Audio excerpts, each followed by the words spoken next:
सहिष्णुनाम अमानी न मान देना कीर्तनीय सदा। महाप्रभु कह रहे हैं सनातन गोस्वामी जी, क्या करो हे सनातन? बोले सनातन गोस्वामी ने पूछा कि प्रभु हमें क्या करना है? तो भगवान महाप्रभु कहते हैं कि त्रिनादपि सुनीचेन, तीन के जैसा सहनशील बनो। आप गार्डन में घूमते हैं, कितने सारे घास पर आपने पैर दे दिया, तो घास क्या पलट के आपको कुछ बोलता है? नहीं बोलता। तरोरपि सहिष्णुनाम, वृक्ष के समान सहनशील बनो। एक वृक्ष पर बच्चे कितने पत्थर मारते हैं, कोई झूला झूलता है, कोई लकड़ी काट के ले जाता है, कोई पत्ता तोड़ लेता है, लेकिन फिर भी वृक्ष कुछ बोलता है? नहीं बोलता। क्यों? क्योंकि वो सहनशील है। बोले तिनके के समान सहनशील बनो, तरोरपि सहिष्णुनाम, और अमानी न मान लेना, दूसरों को मान दो लेकिन मान की इच्छा मत करो। और ये सब करते हुए भी कीर्तनीय सदा हरि, और सदैव भगवान का कीर्तन करो, तब जाके विनम्रता आएगी। अब जब विनम्रता आएगी तो भक्ति महारानी स्वाभाविक रूप से, भक्ति महारानी आसन ढूंढती हैं। तो देखो ये कुत्ता भी बैठता है ना, तो अपनी पूंछ से पहले वो जगह साफ कर लेगा। तो क्या भक्ति महारानी को अगर बैठना है तो वो हृदय रूपी सिंहासन में अगर जहां गंदगी रहेगी वहां थोड़ी ही बैठेंगे। तो इसीलिए भगवान जहां पर भक्ति है वही भगवान आएंगे। और भक्ति कहाँ बैठेगी? बोले जहां विनम्रता होगा। और उसके बाद में जब विनम्रता आ जाएगी तो भजन करना है, लेकिन कैसे? बोले प्रतिज्ञा पूर्वक। हाँ, ये भी एक बात है। इसीलिए पूजा में पहले संकल्प होता है। संकल्प इसलिए बोलते हैं कि भजन जो भी पूजन आदि करिए, सबसे पहले संकल्प करके करिए। आप माला करने बैठे ना, पहले हाथ में जल ले लीजिए और भगवान के सामने कहिए, प्रभु मैं 4 माला करके ही उठूंगा, और वो जल छोड़िए। तो आप 4 माला करके ही उठेंगे। रोज करने के लिए, हाँ, रोज करिए, 4 माला करो, जितना जिसका यथाशक्ति संकल्प लो। तो उससे क्या होगा? कम से कम उतना माला करें तो आप बंद दें, फिर तो आप बीच में नहीं उठ सकते, तो उतना तो भजन होगा ज्यादा। और नहीं तो संकल्प नहीं किए, बीच में फोन आ गया, आप भागो माला छोड़ो, लगे फोन पे। कोई आ गया, कहीं घूमने चले गए, लेकिन कोई आ भी गया तो बोले भाई देख हमारा संकल्प है इतना माला होने के बाद मैं उठूंगी, तो बात बनेगी। इसीलिए क्या है? प्रतिज्ञा पूर्वक। प्रतिज्ञा पूर्वक मतलब आप रोज भजन में किसी भी साधक को कुछ न कुछ नियम जरूर रखिए, कुछ न कुछ नियम जरूर रखिए। जैसे आपको बता रहा हूं, छोटा छोटा नियम होता है। जब तक तुलसी जी को जल नहीं देंगे तब तक पानी नहीं पिएंगे। ये नियम तो मान सकते ना? तुलसी तो सबके घर में होती है। जब तक तुलसी जी को जल नहीं चढ़ाएंगे, परिक्रमा नहीं करेंगे, तब तक हम पानी नहीं पिएंगे। जब तक शिव जी को जल नहीं चढ़ाएंगे तब तक हम कुछ नहीं करेंगे। जब तक 2-4 माला फेर नहीं लेंगे उसके बाद हम कुछ खाएंगे नहीं। जब तक सूर्य भगवान को अर्घ नहीं दे देंगे तब तक हम कुछ दूसरा काम नहीं करेंगे। दूसरा काम मतलब यही काम करो कि खाओ पियो मत। भूख लगती ना तो अपने आप सब हो जाता है। जैसे एक गांव में एक कथा हुई। अब कथा में एक सेठ जी आते थे। सेठ जी बोलते थे कि महात्मा जी मैं बड़ा मन आलसी आदमी हूं, हमसे कुछ होता नहीं। मन तो करता है कि खूब पूजा पाठ भजन आदि करूं, लेकिन मन है ना कि मानता ही नहीं, आलसी नहीं। तो महात्मा ने कहा तुम बस एक नियम बनाओ। तो बोले एक नियम? बोले क्या नियम बनाओ? बोले तुम्हारे हिसाब से तुम खुद नियम बना लो।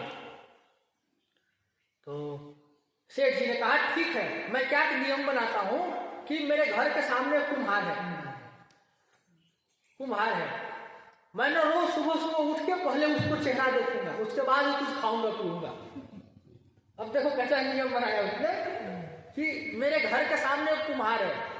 कुम्हार जानते ना, वो मिट्टी का जो घड़े वगैरह बनाते हैं, दीपक आदि बनाते हैं। तो जब तक मैं उसका चेहरा नहीं देखूंगा तब तक मैं कुछ खाऊंगा पीऊंगा नहीं।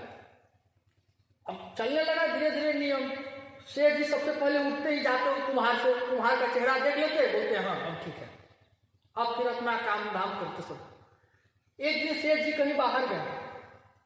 अब रात में आने में लेट हो गया, अब लेट हो गया तो रात में लेट सोए तो सुबह लेट उठे। अब गए वो कुम्हार के पास, तो कुम्हार की पत्नी ने कहा वो गधे को लेकर गए खेत में मिट्टी लाने। तो क्यों मिट्टी लाता था खेत में से? उस दिन का संजोग ऐसा था कि कुम्हार जब मिट्टी खोद रहा था खेत में से, तो सामने से, अब पहले लोग अपना खजाना खेत में छुपा कर रखते थे मिट्टी में गाड़ कर, उस दिन वो निकल आया। अब पीछे से सेठ पहुंच गया उसी समय। अब सेठ ने तो, एक तो सेठ को रोज घर के सामने कुम्हार मिलता था, और आज दूसरा उसको घर से 2-4 किलोमीटर चल के खेत में जाना पड़ा। अब उसने दूर से ही बोला, अरे देख लिया, अरे देख लिया। वो तो अपनी खुशी में बोला था कि मेरा नियम पूरा हो गया, लेकिन कुम्हार को क्या लगा इसने मेरा खजाना देख लिया। तो कुम्हार आया, बोले आधा आधा कर लेंगे, किसी को बोलो कर। तो इसका मतलब क्या हुआ? देखो, उसने बस एक छोटा सा नियम बनाया, उसे कुम्हार को देखना है, तो अचानक उसे धन लाभ हुआ। तो यदि हम प्रतिज्ञा पूर्वक नियम बना लें, और नियम बहुत जरूरी है, तो क्या नहीं होगा? तो जैसे मीरा जी ने कहा था, मीराबाई का नियम था।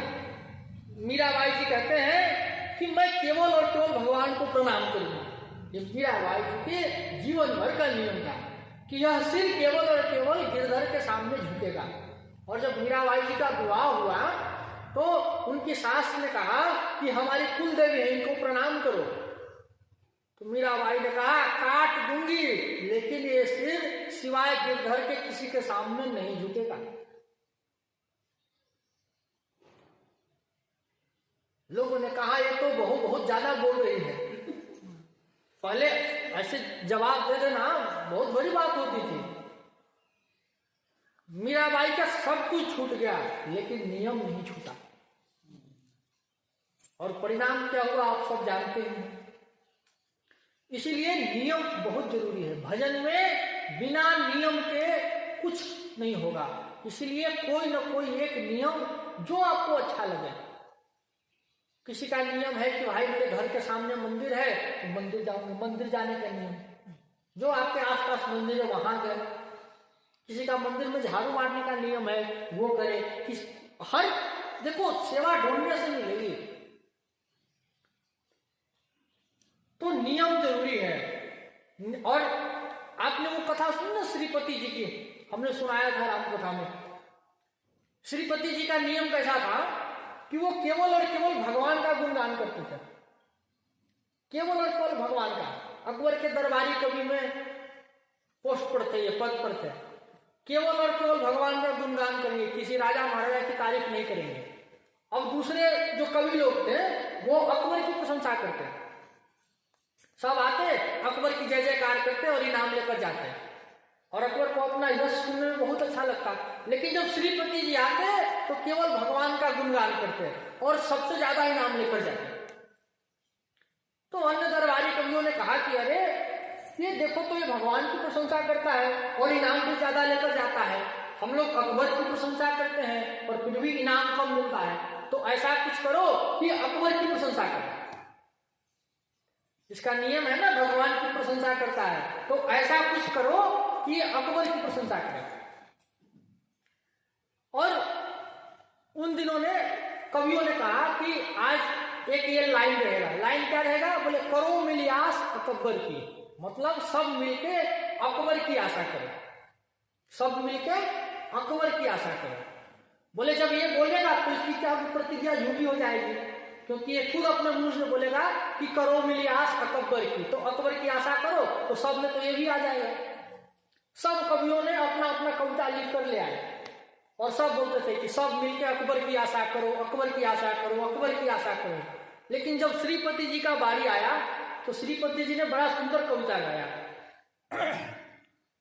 श्रीपति जी कहते हैं अब के सुनता फनियान समान है, बांध तो भाग अटब्बर की, तज एक ही दूसरे कोज भजे, कट जीभ गिरे वालब्बर की।